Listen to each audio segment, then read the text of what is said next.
The thing is, Patrick and I were friends, and we're not far off in age. So a lot of people are scared of Patrick. Were you? I'm not scared of him, no. We're mates. I was one of the people who could go in there and throw... I shouldn't say we could have an open discussion, should we say. And I don't think many people in the team, probably including Frank, felt free to have an open discussion with Patrick.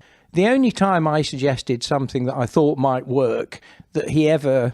I wouldn't say he was ever anti it. It was, if he didn't think it was worth the money it might cost.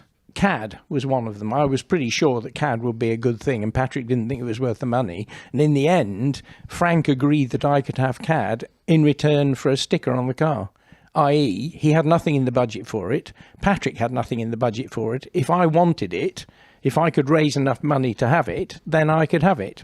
Was that the one instance, really, where you and Patrick were... No, the other was the active suspension. It became obvious once we had a flat bottom that the car was basically horrifically unstable. And it was pretty obvious to me that if we could control the ride height rather than just let the forces control it, it would be a gain. And Patrick just thought that was going to be horrendously too expensive, and he couldn't see any way that we could find the resource to do it. But then a chap came who'd worked for AP on a project to make ambulances ride better and be more stable, and a few ideas on how that worked. And Patrick thought, well, we'll run with that then. So he then said, yeah, go for it. And Nelson drove it for the first time and said, when I drove it for the first time, because everyone was frightened it was going to be dangerous. Frank Dernie drove it? I was the first person to drive the Williams active suspension Tell me, car. where was that?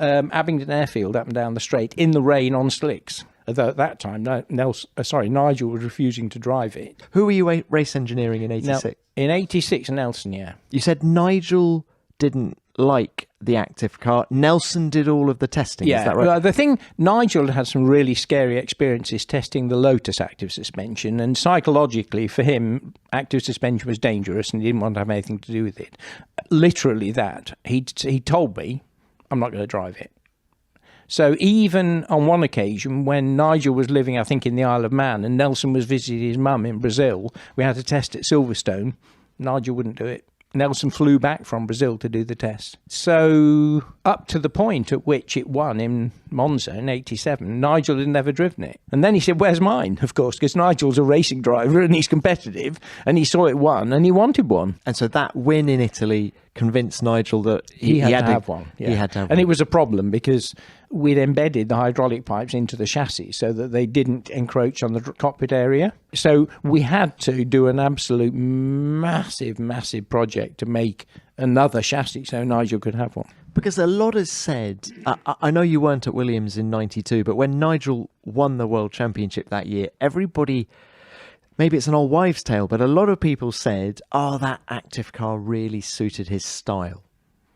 I think more grip suits every driver's style.